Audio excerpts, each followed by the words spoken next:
Europe. Hélène Jouan, vous poursuivez sur ce question-réponse qui vous a marqué entre Emmanuel Macron et les étudiants de la faculté de Ouagadougou. Ils étaient 800 à peu près dans la salle. Oui, alors rien à retirer, rien à ajouter à ce que vient de dire Vincent. Juste ce qui était frappant également, c'est qu'on ne savait plus très bien en fait à qui il s'adressait Emmanuel Macron en parlant cash à cette jeunesse hier, en lui refusant toute position victimaire. Le passé doit être dépassé, a-t-il balancé. Pour moi, l'Afrique c'est Mandela et c'est pas le colonialisme.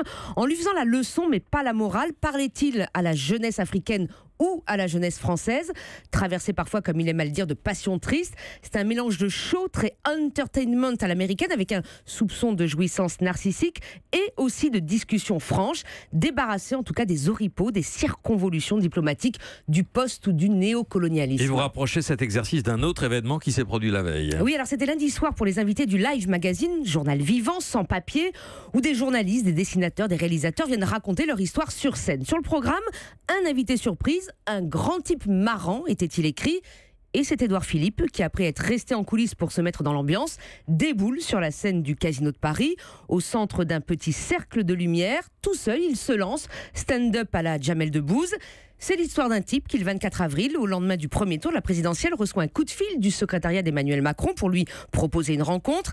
Récit drôlatique de l'arrivée sous des couvertures pour pas se faire repérer. La pression qui monte, la peur panique qui s'empare de lui. Quand il subodore ce qu'il attend, il commence à maigrir. Et puis il y a l'élection de Macron. Nouvelle rencontre avec le président, cette fois, avec des ruses d'espions plus proches d'OSS 117 que de James Bond pour semer les journalistes. Nomination, et là, le trac s'arrête. Il est prêt, Édouard Philippe. Message politique de fin. Engagez-vous, rengagez-vous si vous voulez transformer votre pays, dit-il. Et puis au passage, faire une petite cure d'amaigrissement. Quel rapport avec l'exercice d'Emmanuel Macron en Afrique? Mais c'est vrai que les exercices sont différents évidemment dans leur contexte, dans leur public, mais les deux renouvellent radicalement l'expression politique. À quelques heures d'intervalle, on a vu la nouvelle génération au pouvoir dans la façon décomplexée de parler aux jeunes Africains pour l'un, dans l'autodérision maîtrisée pour l'autre, qui cherche à casser les codes politiques. Tout cela doit rester secret, ça vous regarde pas. Non, Édouard Philippe vient raconter ce qu'il vit parce que la politique n'est qu'une histoire d'hommes et d'aventure. Un discours donc de rupture générationnelle, transgressif, sinon dans le fond, au moins dans la forme, même s'ils n'ont rien inventé tous les deux.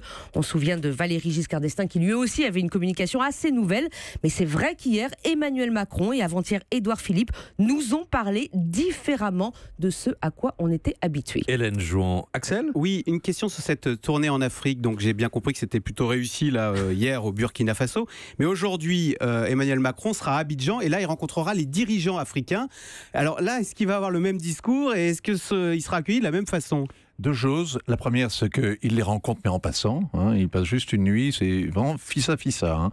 Ouaga, c'est l'étape importante, et après le Ghana, c'est l'avenir. Et parce qu'il va ensuite au Ghana. Donc à Abidjan, il fait que passer.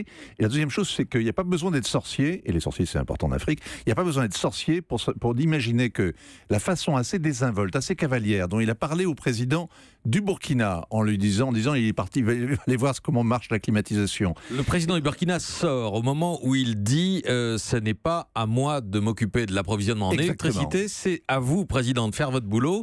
Et à ce moment-là, le président se lève et s'en va. Il est parti faire la climatisation. Macron renchérit en disant mais ne partez pas, ne partez pas. C'est très partagé sur les réseaux sociaux où beaucoup y ont vu une humiliation du président burkinabé par Emmanuel Macron, c'est pas vrai? Alors, la présidence burkinabé prétend qu'il est allé se laver les mains.